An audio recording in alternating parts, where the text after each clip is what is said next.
Hi, this is Dr. Perry Carpenter. I'd like to thank you for taking the time to join me on this week's video. On this week's video, we're continuing with our ongoing series entitled, What's the Point? And today we're going to begin the third and final section of this new series. And just as a brief review, in section 1 of this series, we talked about important principles of the physical examination. And that was a 3-part series.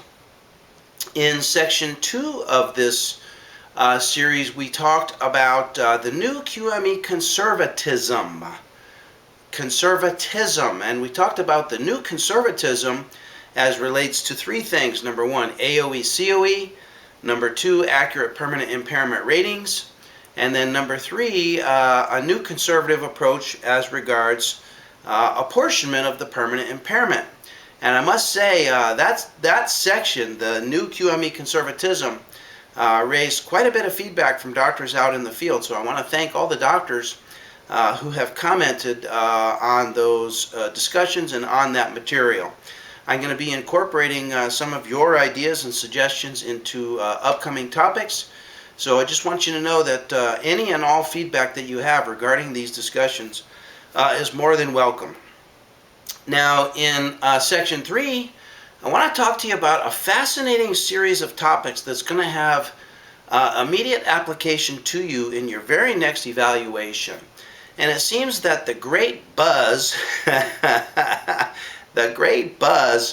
around the work that we do has to do with the Almarez and Guzman decision and the application of the Almarez and Guzman philosophy of alternative impairment ratings within the 4 corners of the AMA guides, the application of that philosophy into our work and into providing for what we refer to as alternative impairment ratings. And we could put that in quotes, alternative impairment ratings. So while we were all trained on the use of the AMA guides in the classical sense, in other words, in providing for permanent impairment ratings under what we refer to as the strict application of the guides, the Almarez and Guzman decisions has given us a new omnipotence, a new power, a new latitude within which we can exercise our clinical judgment and provide for impairment ratings that are radically different from the impairment ratings that might seem to apply to the situation under the strict application of the AMA guides. So doctors are finding a new avenue to exercise their creativity to come up with impairment ratings that, according to the doctors, and herein lies the crux of the whole matter, according to the doctors, provides for a more accurate description of the examinee's true impairment than the description, or I should say, when compared to the description that's offered in the AMA guides under the strict application of the AMA guides. So doctors have this new latitude, this new freedom, this new power, and this new omnipotence to flex their clinical judgment muscles, so to say, flex their clinical judgment muscles in coming up with impairment ratings that provide a more accurate, if not just different, description of the examinee's true impairment on the day of the QME evaluation. So over the next 3 sessions, I want to spend some time talking about, number 1, the philosophy of Almarez-Guzman, number 2, how to apply the Almarez-Guzman decision to your case if indeed you find that an alternative impairment rating is a more accurate description than the rating provided under the strict application of the guides. And then I want to share with you several case examples wherein alternative impairment ratings have been creatively applied to different situations to come up with impairment ratings that, according to the medical evaluator, seem to be a more accurate description of the examinee's true condition. And I'll share with you several examples of alternative ratings that have been upheld, meaning they've been accepted by the workers' compensation judge. And I'll share with you some ratings that have been denied. or have been rejected by the workers' compensation judge, mostly because those alternative ratings did not constitute substantial medical evidence. Now, it's interesting.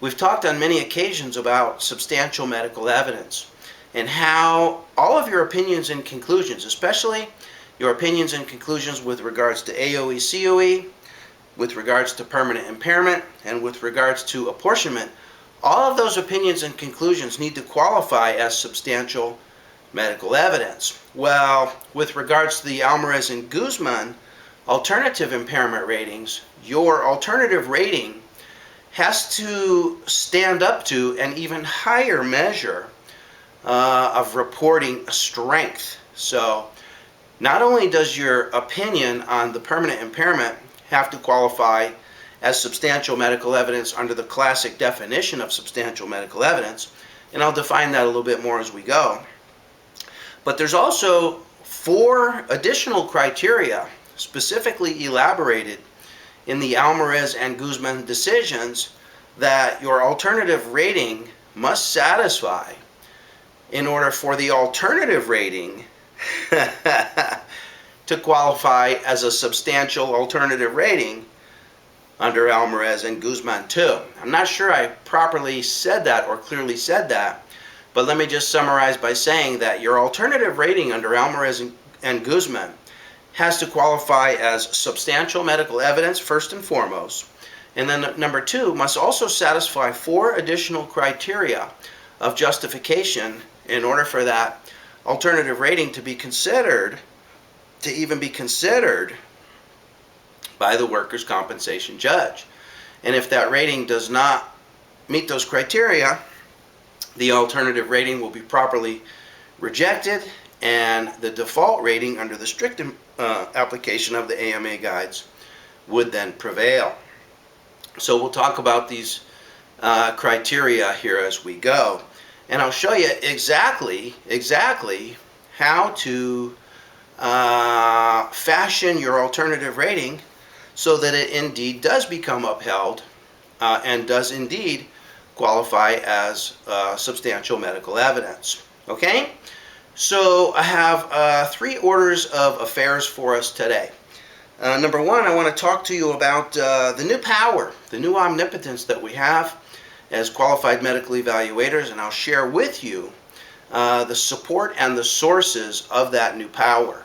I then want to talk about the philosophy of the Guzman decision, and I have the Guzman decision here with me today, so I'll share with you how the whole process of providing for alternative ratings evolved after the adoption of the AMA guides.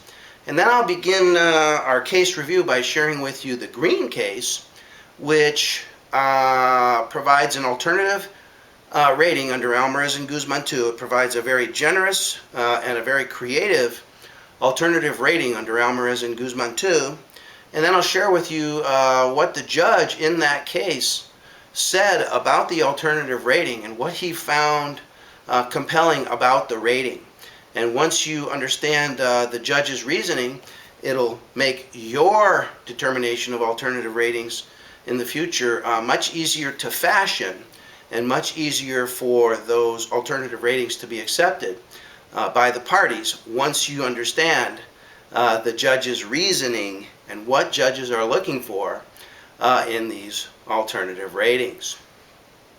So I want to begin with a couple of quotations from the AMA guides.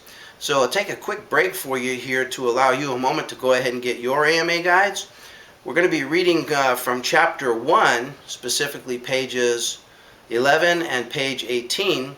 And I think it's important that you lay your own eyes on these references, because these are references that you're going to see over and over and over again in the case law and in the literature as relates to the proper application of the AMA guides and the many alternative applications of the AMA guides in coming up with impairment ratings under Almarez and Guzman 2. So I look forward to being back with you here in just a moment.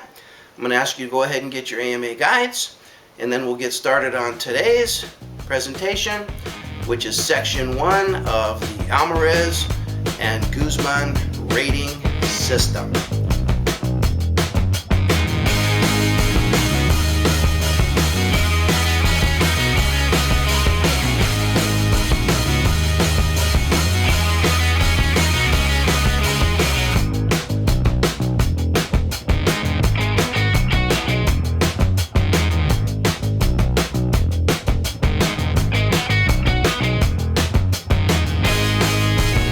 Okay, I'm back with you now, and I have my AMA guides with me here, and I hope you have your AMA guides with you as well.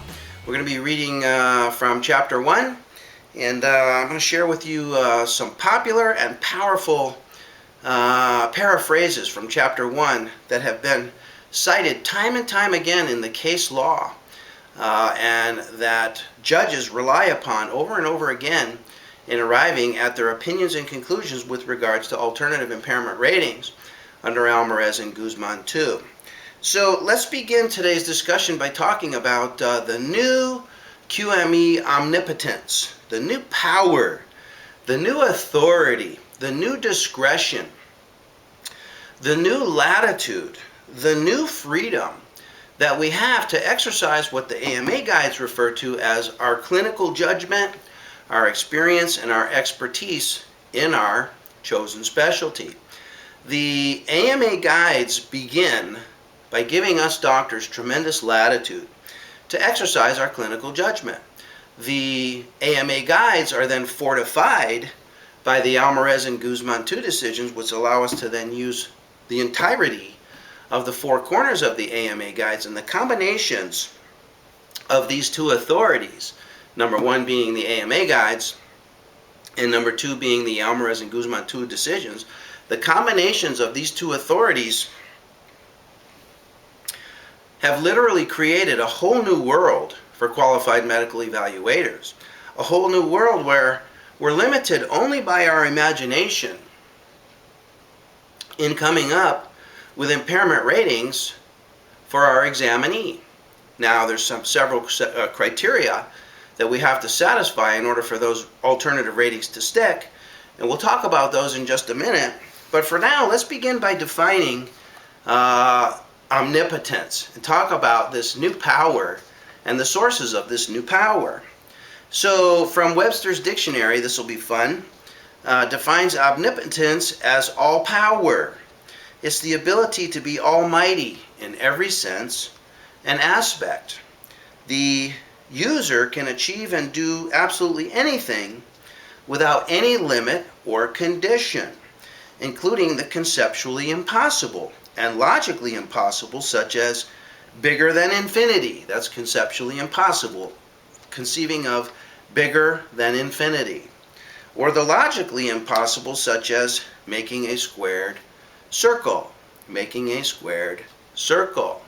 So the QME, let's substitute the word user and use the word QME, can achieve and do absolutely anything without any limit or condition. Is that an overstatement? I'm going to submit to you that after we review several of the case laws relating to Almarez and Guzman 2 ratings, you're going to realize that this is actually an accurate description.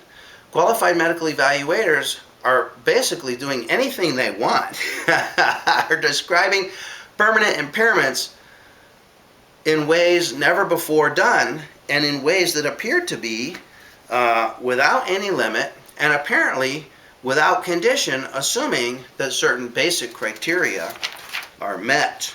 Now, the source of this new power, as I said, comes from both the AMA guides and the Almarez and Guzman decisions. So on page 11 of the AMA guides, and I have it paraphrased here so I don't have to search through the AMA guides, but this is on page 11. It tells us, the guides tell us, in situations where impairment ratings are not provided in the guides. In other words, the guides might tangentially describe our examinee or tangentially describe our examinee's impairment, but not exactly. Okay, maybe not an exact description. In those situations where impairment ratings are not provided in the guides suggest that physicians use clinical judgment, comparing measurable impairment resulting from the unlisted condition meaning the condition that's not exactly described, to measurable impairment resulting from similar conditions in the guides that have similar impairment of function in performing activities of daily living. And what I want you to do is I want you to focus on that last phrase. Similar conditions with similar impairment of function in performing activities of daily living. And we're going to see that this is the key to providing alternative ratings, is finding alternative ratings that are similar in their descriptions of limitations in performing activities of daily living. Let me repeat that. Alternative ratings are descriptions that apply to our examinee when the alternative rating provides for a similar description of limitation in performing activities of daily living. And that's how, for example, we can provide for permanent impairment by analogy to hernia, because hernia causes limitation in the activities of daily living involving lifting, as do many other conditions. So a musculoskeletal condition such as a spine injury can be rated by analogy to hernia. A lower extremity condition can be rated by analogy to hernia. An upper extremity condition can be rated by analogy to hernia, because spine injuries, lower extremity injuries, even upper extremity injuries can cause similar limitations in performing activities of daily living, specifically similar limitations in lifting activities, as can an injury to the abdominal wall, an injury to the inguinal ring. In other words, they can be rated by analogy to hernia, because they describe similar limitations in performing activities of daily living. So when you provide for an alternative impairment rating, you want to be focused, not on the condition, but on the impact of the condition as it relates to performing activities of daily living. And we'll expand on that concept as we go. Okay? So a little mental shift in focus. We're focusing on activities of daily living and impacts and deficits of activities of daily living. Now, again, from the AMA guides on page 19, the AMA guides fortify our allowance to use our clinical judgment by saying that if, in spite of an observation or test result, the medical evidence appears insufficient to verify that an impairment of a certain magnitude exists, the physician may modify the impairment rating accordingly, and then describe and explain the reason for the modification in writing. What does that tell us? That tells us that we're in no way limited to the impairment ratings that are listed in any of the charts, any of the tables, any of the chapters in the AMA guides, if in our opinion that impairment is not adequately described. We then have the latitude to modify the impairment rating as long as we explain and describe the modification in writing. And I'll tell you in just a few minutes exactly how to describe and explain your modifications so that your modifications will then stick. Okay? And then finally, so those are some references from the AMA guides. Finally, cementing and sealing the deal are the Almarez and Guzman co-decisions that conclude that a physician can utilize any chapter, any table, or any method in the AMA guides that most accurately reflects the injured worker's impairment. So this entire book is at our disposal for rating permanent impairments of any condition. Any condition can be rated out of any chapter, any chart, any table within the AMA guides, as long as the physician describes and explains the reason for his modification in writing, and as long as that reasoning meets certain criteria, then the modification or the alternative rating will be upheld. Okay? So we have this authority. We have this power. Let's talk now about how the Almarez and Guzman decision came to be, the philosophy of its origination, and how it's come to mature and how it's come to blossom in the current environment in which we work. So I have the Guzman decision here with me, and I've made this available to you as a link in today's blog. So if you'd like to read this word for word with your own eyes, feel free to go ahead and download by clicking the link on today's blog. Okay? So now let's just talk a little bit about the origination of the Almarez and Guzman 2 decisions. And I'll illustrate these principles by referencing specifically the Guzman case. So I have the Guzman case here in front of me. Now, it's important to understand that Joyce Guzman was first injured in 2003. Well, in 2003, we did not use the AMA guides to rate permanent impairments. We used the 1997 Permanent Disability Rating Schedule to rate permanent disabilities. So in the day, in 2003, as QME evaluators, we were rating disabilities, whereas now we're involved in providing permanent impairment ratings. Well, she was injured in 2003, and by the time she was evaluated by the agreed medical evaluator in 2005, 2006, later on in 2008, there became a mixture of apples and oranges of rating systems for her upper extremities. And the agreed medical evaluator rated her using both methods. He rated her according to the Permanent Disability Rating Schedule of 1997, and he also rated her according to the AMA guides for the conditions of bilateral carpal tunnel syndrome. So with regards to the 1997 Permanent Disability Rating Schedule, the agreed medical evaluator said that Ms. Guzman had 25% loss of her upper extremity function for activities such as pushing, pulling, lifting, grasping, fingering, keyboarding, and all these hand and upper extremity tasks. Okay?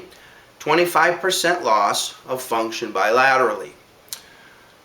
Well, according to the AMA guides for carpal tunnel syndrome, she rated, according to the carpal tunnel section, she rated for 3% permanent impairment, but according to the 1997 Permanent Disability Rating Schedule, she rated much, much higher. I think it was like 13% or something like that. It was much, much higher.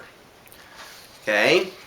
So the parties requested a clarification of the permanent impairment rating. And the doctor introduced a new twist. The agreed medical evaluator introduced a new twist. And he rated her according to her activities of daily living losses as relates to the 2005 rating schedule, wherein we use the AMA guides. So because he opined that she had lost 25% function of her upper extremity, and because we know that the upper extremity constitutes 60% whole impairment, the doctor multiplied 25% times 60% and came up with 15% impairment for each upper extremity. 15%. Now, according to the carpal tunnel section, each upper extremity rated in only at 3%. So there was a disparity between the disability under the Disability Rating Schedule of 1997 and the impairment as rated under the 2005 Physician's Guides and the Permanent Disability Rating Schedule. And the agreed medical evaluator opined that the more accurate description was the 15% under the AMA guides. But he introduced a new twist, which we now refer to as the direct estimate method of rating permanent impairment, which at the time was not accepted, and the disability rater did not know how to rate the impairment. Well, as time passed, this decision was reviewed and reviewed, and the rating that was provided by the agreed medical evaluator was upheld. And it ushered in this direct estimate method according to activities of daily living losses, and it introduced the new omnipotence of allowing doctors to use any method, and this was a new method at the time. It also allowed the doctors to use any chapter, any chart, any table, and any method contained within the four corners of the AMA guides. Now, in solidifying this decision, the court came up with several important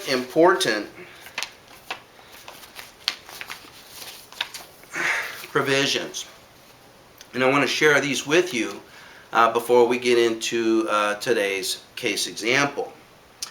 Now, the decision stated that not every condition can be rated in the guides. And at the time, those conditions that could not be rated in the guides were referred to as complex and extraordinary cases. Well, we now know that complex and extraordinary does not refer to the situation, it does not refer to the medical condition, and does not refer to the circumstance of complexity. It simply refers to the fact that that condition is not completely described in the AMA guides. Doesn't mean it's a complex medical condition. It just means that it's complex and extraordinary in that it's not described in the AMA guides.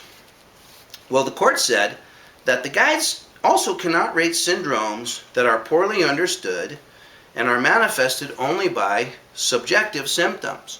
So what we're going to see is that the Almarez and Guzman 2 decisions can be perfectly applied to those situations where the condition is manifested only by subjective symptoms, okay? And we know that subjective symptoms generally rate 0% under the strict application of the guides. So they go on to say, to accommodate those complex or extraordinary cases, the guides calls for the physician's exercise of clinical judgment to assess the impairment most accurately. Indeed, throughout the guides, the authors emphasize the necessity of considerable medical expertise and judgment, as well as an understanding of the physical demands placed on the particular patient. And they quote, "The physician must use the entire range of clinical skill and judgment when assessing whether or not the measurements or test results are plausible and consistent with the impairment being evaluated. If, in spite of an observation or test result, the medical evidence appears insufficient to verify that impairment of a certain magnitude exists, the physician may modify the impairment rating accordingly and then describe and explain the reason for the modification in writing." And therein they refer back to the authority that was originally given to us by the authors of the AMA guides. So when you provide your permanent impairment rating, you want to incorporate the phrase clinical judgment. In my clinical judgment.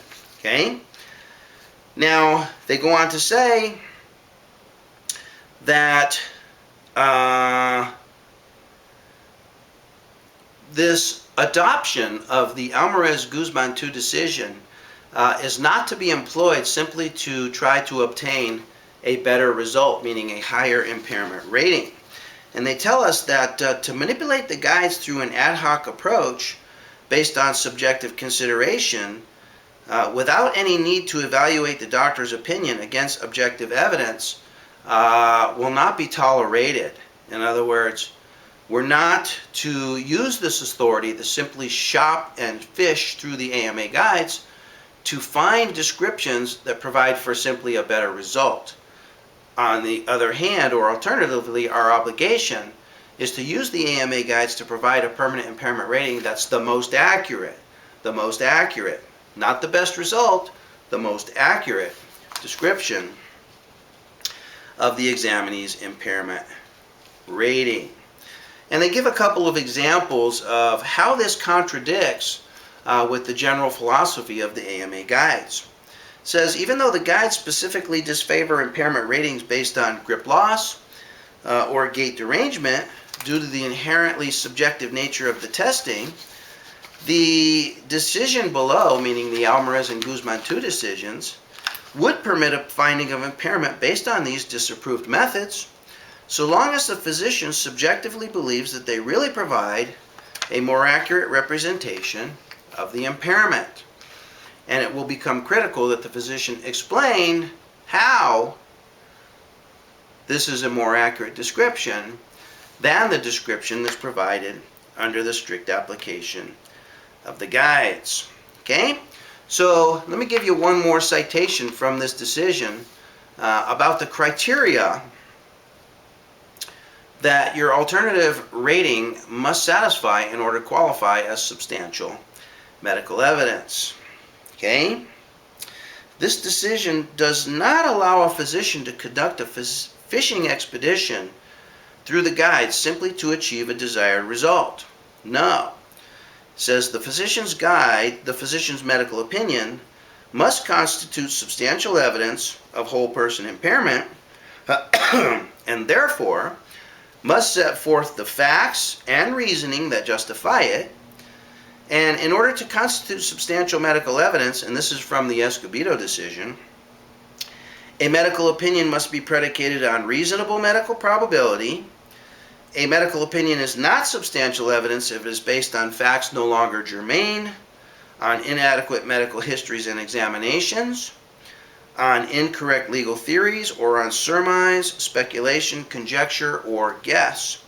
Further, a medical report is not substantial evidence unless it sets forth the reasoning behind the physician's opinion, not merely his or her conclusions. And so, doctors, we have this new authority the Almarez and Guzman decision gives us.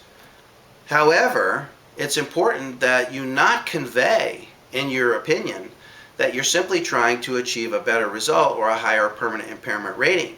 That, of course, sticks out like a sore thumb and does not constitute substantial medical evidence. Now, if you sincerely believe that your examinee's impairment is not adequately discussed in the AMA guides and that they qualify for an alternative impairment rating, you can provide that rating. But the rating and your description of it must qualify as substantial medical evidence in order for that alternative impairment rating to have any measure of credibility with the parties that make the decisions and the parties that order the rating instructions. Okay? So we know from Escobedo what it takes to qualify as substantial medical evidence. In addition to that criteria, there's an additional 4 criteria that have to be met in order for your opinion on an alternative impairment rating to stick. And I'll share that with you here in just a couple moments.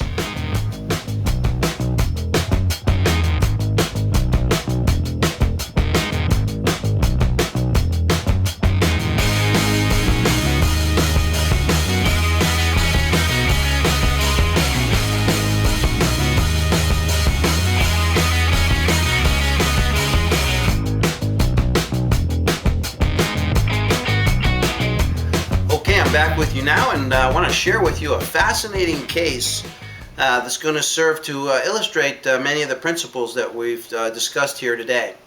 And what's interesting about this case is the alternative impairment rating that was provided by both the primary treating physician and the qualified medical evaluator seemed to closely coincide, and so that carried tremendous credibility with the Workers' Compensation Appeals Board judges. This case went all the way to appeal.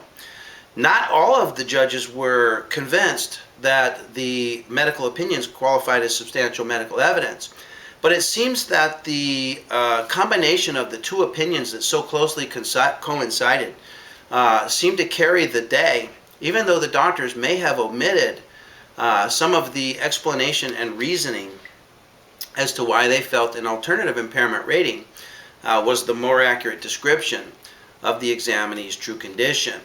So let me share with you some of the details of this case. This is the case of Gregory Green versus Central Parking Systems.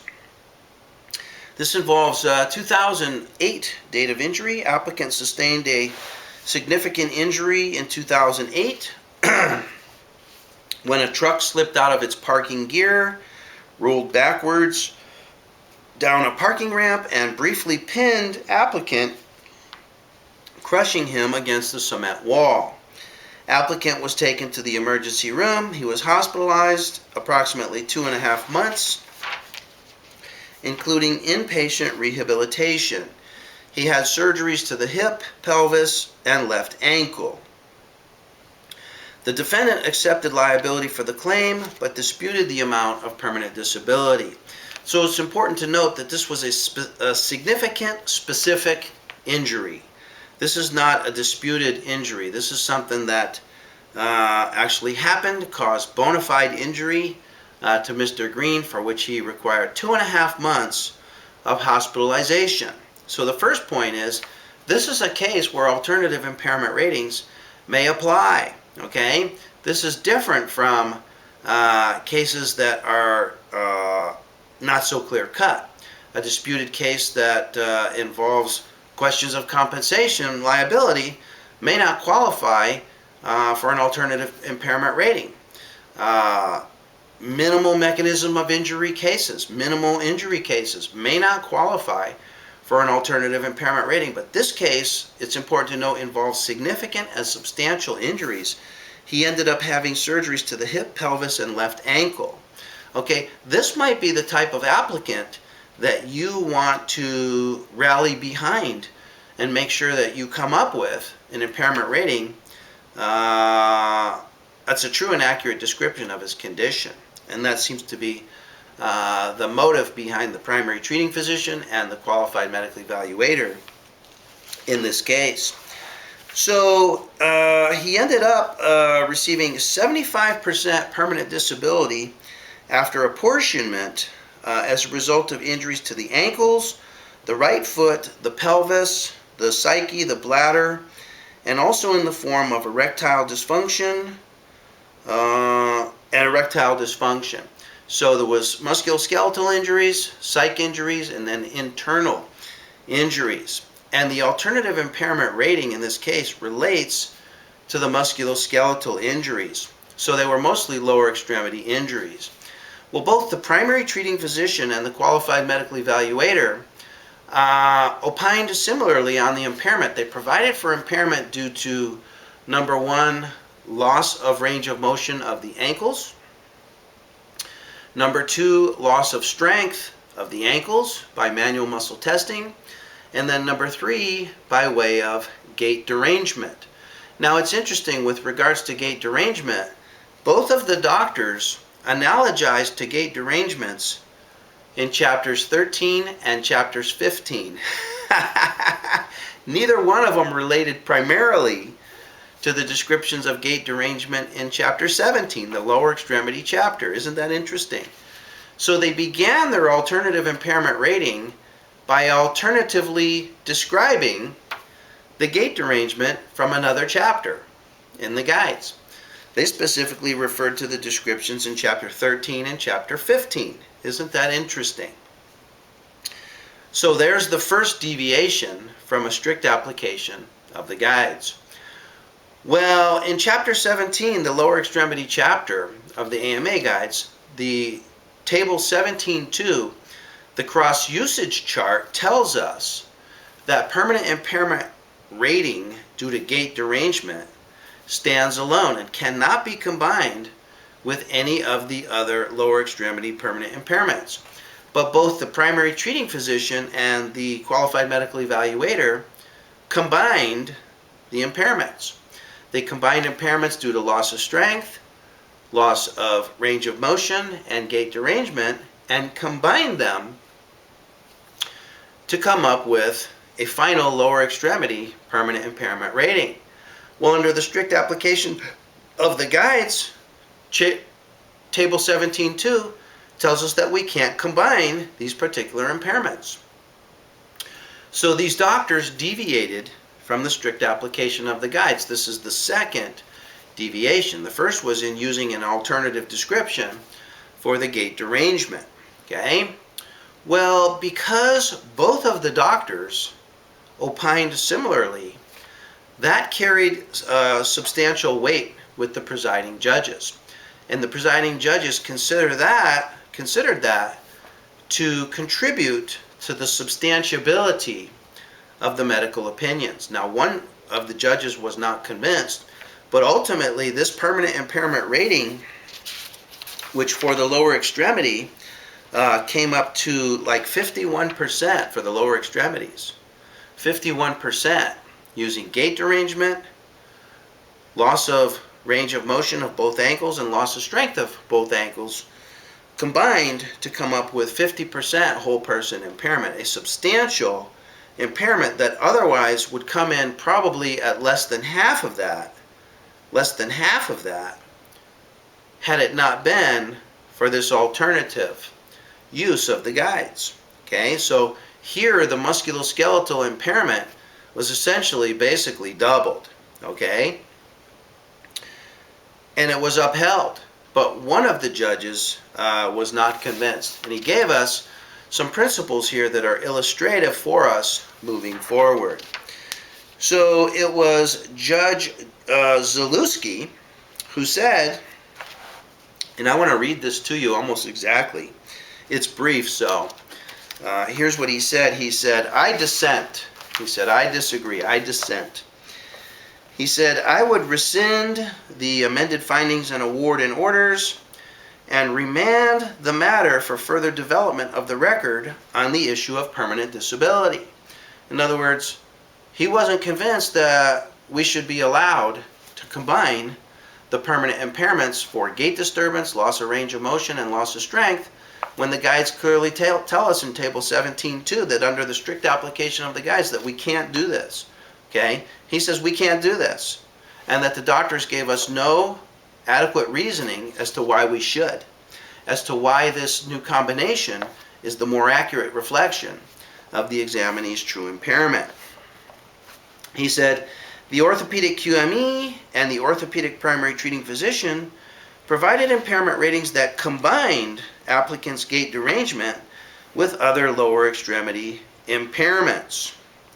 They said, neither the rating of the primary treating physician nor the rating of the qualified medical evaluator constitutes substantial evidence because neither doctor provided a proper impairment rating under Almarez-Guzman. So this brings up the concept that there is a proper impairment rating under Almarez-Guzman. And this is going to give us our instructions as to how to do it moving on from here forward. And here he tells us, here's your instructions if you want to provide for alternative impairment ratings. He says to properly rate using Almarez-Guzman, the doctor must do 4 things. Number 1, he must provide a strict rating per the AMA guides. And these doctors didn't do that. All they provided was the alternative rating. He says step number 1 is to give us the strict rating under the AMA guides. Number 2, explain why the strict rating does not accurately reflect the applicant's disability. Give the strict rating and then denounce the strict rating and explain why this isn't accurate. Why is it not accurate? Explain to the parties why you reject the strict rating. Number 3, then go ahead and provide an alternative rating using the 4 corners of the AMA guides. And then number 4, explain why that alternative rating most accurately reflects the applicant's level of disability. He says, a strict application of the guides does not allow the combination of gait derangement with other impairments of the lower extremities. Neither doctor in this case provided a strict AMA guides rating. Neither doctor explained why a strict AMA guides rating did not adequately account for applicant's disability. Both doctors combined gait and lower extremity impairments without explaining why they were departing from the strict application of the guides. The doctor's impairment ratings do not comply with Almarez and Guzman. Although the disability rating assigned appears adequate based on the record, the disability rating cannot stand because it was not based on substantial evidence. So, fascinating. One judge did not consider the opinion to be substantial medical evidence, but the other judges did.